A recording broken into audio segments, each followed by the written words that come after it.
Everyone, welcome back to Study Central. New lesson start करते हैं हम लोग बिजनेस एनवायरनमेंट यूनिट 3 का। वो है डिवैल्यूएशन। बहुत ही इंपॉर्टेंट चैप्टर है, बहुत ही इजी है क्योंकि इसमें ज्यादा टेक्निकल कंसेप्ट नहीं है। आपको पूरा ज्यादा से ज्यादा थ्योरी समझना पड़ेगा और उसके हिसाब से आप ऑब्जेक्टिव्स और ये लिख के आ जाएंगे। अब बात करेंगे डिवैल्यूएशन की मीनिंग की, और हम लोग इस वीडियो में जो हम लोग डिस्कस करेंगे वो हम लोग डिस्कस करेंगे डिवैल्यूएशन की मीनिंग, डिवैल्यूएशन के डेफिनेशन और डिवैल्यूएशन के ऑब्जेक्टिव्स। ये भी बेसिकली 8 मार्क्स का आपका क्वेश्चन पूरा बनेगा जिसमें आपको ये सारी चीजें पूछेगा। इसके बाद जो इसके रेस्ट ऑफ द टॉपिक बचेंगे वो नेक्स्ट वीडियो में कवर करेंगे। स्टार्ट करते हैं मीनिंग ऑफ डिवैल्यूएशन। डिवैल्यूएशन में आपको इजी कंसेप्ट में समझाऊं तो कि हम लोगों को पता है कि अगर हम कोई भी सामान परचेज करते हैं तो उसका हम लोग को पैसा पे करना पड़ता है, ठीक है। या तो आप पैसा पे करोगे या गोल्ड करोगे। चाहे आप यहाँ पे कोई भी कमोडिटी परचेज करो, चाहे आप फॉरेन में अगर आप परचेज करते हो तो आपको उनकी करेंसी में ही उनको पे करना पड़ता है। वो रुपीज या आपकी करेंसी में जो पैसा है वो एक्सेप्ट नहीं करेंगे। अब कोई भी कमोडिटी का जो प्राइस है वो कैसे डिसाइड होता है? या तो उसका जो ओनर है या जो प्रोड्यूसर है वो डिसाइड करता है, या मार्केट फोर्सेस उस कमोडिटी का प्राइस डिसाइड करती है। वैसे ही पूरे वर्ल्ड में बहुत सारी करेंसीज है और करेंसी एक्सचेंज करते टाइम कौन सी करेंसी का प्राइस कितना होगा, यानी कि आप बाहर फॉरेन विजिट करने जा रहे हो, यानी कि आपको अपनी रुपीज को फॉरेन में एक्सचेंज करना पड़ेगा। अब एक्सचेंज रेट डिपेंड करता है, जैसे कि फॉर एग्जांपल दूं तो आप अगर 10 रुपए दोगे तो आपको 1 रुपया $1 मिलेगा, ठीक है। तो इस तरीके से आप $1 ऐसे ऐसे लेके आप अपनी करेंसी को एक्सचेंज करते हो, ठीक है। अब पहले मैं बताऊं तो पहले आप 10 रुपीज देते थे तो आपको $1 मिलता था। अब क्या कर रहा है, अब आपको 20 रुपीज देना पड़ रहा है तो आपको $1 मिल रहा है, यानी कि वो करेंसी की वैल्यू इंक्रीज हो गई है और आपकी करेंसी की वैल्यू और कम हो गई है। 10 से भी अब आपको 20 देना पड़ रहा है, आपकी वैल्यू कम हो गई। तो यही है कंसेप्ट। अगर कोई गवर्नमेंट, उस कंट्री की गवर्नमेंट उसकी कंट्री की करेंसी की वैल्यू को कम कर देती है as compare to other currencies of the world, बाकी जितनी कंट्री की करेंसीज है एज कंपेयर टू उस करेंसी से हमारी करेंसी की वैल्यू अगर गवर्नमेंट खुद से कम कर रही है तो उस कंसेप्ट को डिवैल्यूएशन बोला जाता है, ठीक है। आई होप आपको एकदम क्लियर होगा। एक बार और सुनिएगा, आसानी से समझ में आ जाएगा। मीनिंग देखते हैं। मीनिंग ऑफ डिवैल्यूएशन मतलब the value of any countries currency, कोई भी कंट्री की करेंसी की value in terms of other countries, बाकी कंट्रीज की करेंसी के टर्म्स में लोअर है, अगर वो कम है तो उसको हम लोग क्या बोलते हैं, डिवैल्यूएशन, ठीक है। जैसे कि बाकी करेंसी की वैल्यू क्या है, अगर मैं 10 रुपीज दे रही हूँ तो बाकी करेंसी 5 होगी, बाकी करेंसी मेरे 10 रुपए के हिसाब से बाकी करेंसी कितनी होगी, कोई 50 होगी, कोई 20 होगी, कोई 30। तो मेरी करेंसी की वैल्यू तो 10 ही है ना, बाकी इसी 10 को 50 और 20 और 30 के हिसाब से यूज करें, यानी कि मेरी करेंसी की वैल्यू कम है, ठीक है। तो इसको डिवैल्यूएशन बोलते हैं और ये गवर्नमेंट ही करती है। अपनी करेंसी को खुद डाउन करना ये गवर्नमेंट के द्वारा किया जाता है। और अगर देखेंगे तो devaluation is the reduction in the value of currency, हमारी करेंसी की वैल्यू को कम करना बाय द गवर्नमेंट। अगर गवर्नमेंट कर रही है in terms of other countries as compare to बाकी कंट्रीज को, तो इसको डिवैल्यूएशन बोलते हैं। नेक्स्ट आते हैं डेफिनेशन पार्ट पे। डेफिनेशन में आपको हमेशा राइटर का नाम लिखना है और डेफिनेशन को आप इन्वर्टेड कॉमास में ही लिखेंगे तो ही आपको मार्क्स मिलेंगे।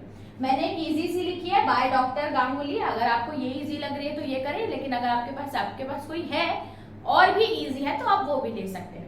Devaluation means reduction in external value of currency of a country, यानी कि मेरी कंट्री की currency as compare to external value कम है, ठीक है, बाकी कंट्रीज से कम है। तो ये था मीनिंग ऑफ डिवैल्यूएशन। अब देखते हैं ऑब्जेक्टिव्स ऑफ डिवैल्यूएशन, यानी कि किसी कंट्री की गवर्नमेंट उसकी खुद की करेंसी की value as compare to other countries कम क्यों करती है, इसके पीछे उनका ऑब्जेक्टिव क्या है, उद्देश्य क्या है, ठीक है। तो इजी लैंग्वेज में मैं आपको समझाऊंगी। फर्स्ट पॉइंट दिया है to protection of domestic industry.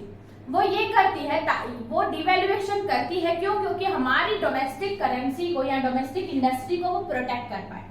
अब आप बोलोगे प्रोटेक्ट कैसे? फॉर एग्जाम्पल अगर इंडिया है और वही चाइना, जापान, रशिया, चाइना ने अपनी करेंसी की वैल्यू कम कर दी, यानी कि अब उनकी कंट्रीज में जो गुड्स हैं वो सस्ते हो जाएंगे क्योंकि हम बाकी कंट्रीज की वैल्यू तो ज्यादा है, अब वो ज्यादा पैसा देंगे और उससे ज्यादा सामान लेके आएंगे क्योंकि उनकी करेंसी की वैल्यू कम हो गई।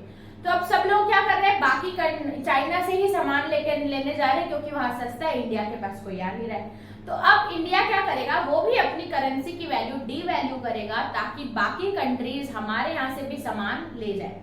ये याद रखना कि जब भी डीवैल्यूएशन होता है तो एक्सपोर्ट इंक्रीज होता है। क्यों? क्योंकि हमारी कंट्री में जो सामान है वो अब सस्ते मिलने लगते हैं क्योंकि बाकी की करेंसी की तो वैल्यू बढ़ गई, हमारी लो हो गई। पहले वो लोग 10 रुपए में हमारे यहाँ से 10 का सामान खरीद पा रहे थे, अब मेरी कंट्री की वैल्यू कम हो गई, अब वो लोग 10 में वो लोग 20 का सामान खरीद पा रहे हैं। तो अब हम लोग अगर डीवैल्यूएशन करते हैं तो बाकी कंट्रीज भी हमारी कंट्री में आती है सामान खरीदने के लिए, जिसके कारण इंडस्ट्रीज क्या होती है, इंडस्ट्री का प्रोडक्ट बिकता है और इस तरीके से हम इंडस्ट्री की वर्किंग को प्रोटेक्ट कर पाते हैं। तो फर्स्ट रीजन है प्रोडक्शन ऑफ डोमेस्टिक इंडस्ट्री, एकदम आसान। नेक्स्ट आता है improvement of adverse balance of payment. Improvement of adverse balance of payment क्या होता है, यानी कि इंपोर्ट और एक्सपोर्ट का पूरा रिकॉर्ड को बोला जाता है balance of payment. Balance of payment कब अच्छा होता है, जब हमारा एक्सपोर्ट ज्यादा हो और इंपोर्ट कम।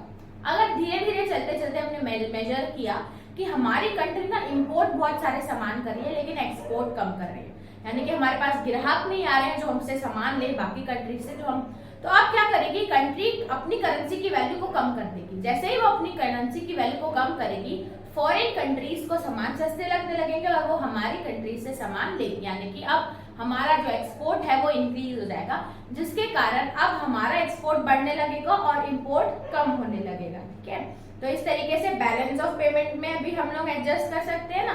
तो अगर बैलेंस ऑफ पेमेंट एडवर्स है यानी कि खराब है, उसमें इंपोर्ट ज्यादा है, तो हम लोग डीवैल्यू करके उसको बैलेंस कर सकते हैं। फिर आता है प्रोटेक्शन ऑफ एक्सपोर्ट ट्रेड। अपनी एक्सपोर्ट ट्रेड को प्रोटेक्ट कर सकते हैं क्योंकि अगर एक्सपोर्ट नहीं हो पा रहे तो हम डीवैल्यू कर देंगे। डीवैल्यूएशन ऑफ करेंसी करने से बहुत सारी कंट्रीज आएंगी और सामान लेके जाएंगी, यानी कि अब एक्सपोर्ट बढ़ने लगेगा। तो कंट्री के लिए एक्सपोर्ट ही ज्यादा इंपॉर्टेंट रहता है ना, इसीलिए। तो प्रोटेक्शन ऑफ एक्सपोर्ट रेट, हमारी एक्सपोर्ट रेट को प्रोटेक्ट करने के लिए हम अपनी करेंसी की वैल्यू क्या करते हैं, हमेशा लो रखते हैं, ताकि जो जहां सस्ता है वहीं तो आएंगे ना। अब इंडिया में सामान सस्ता हुआ तो सब लोग आ जाएंगे। फिर आता है correction of over value. Over value में करेक्शन, फॉर एग्जांपल अगर हमारी करेंसी अननेसेसरी ओवर वैल्यू है as compare to other currencies, इसके कारण तो हम थोड़ा डिवैल्यू कर दें ताकि वो बैलेंस में हो जाए और कोई ज्यादा वैल्यू ना हो करेंसी। फिर adjustment of exchange rate. Exchange rate को एडजस्ट करने के लिए क्या होता है, कभी कभी हमारी करेंसी की वैल्यू बढ़ जाती है जिसके कारण अब एक्सचेंज रेट भी महंगे होने लगते हैं क्योंकि बाकी लोग हमसे एक्सचेंज नहीं करेंगे ना।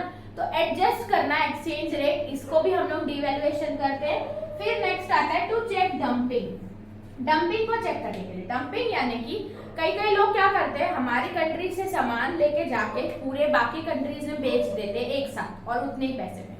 अब जैसे ही हमने करेंसी की वैल्यू कम की तो सब लोग अब बहुत सारा सामान तो वो लोग बाहर बेच दिए, तो करेंसी की वैल्यू कम हुई, मतलब अब उनको कम पैसा मिलेगा ना वहां से।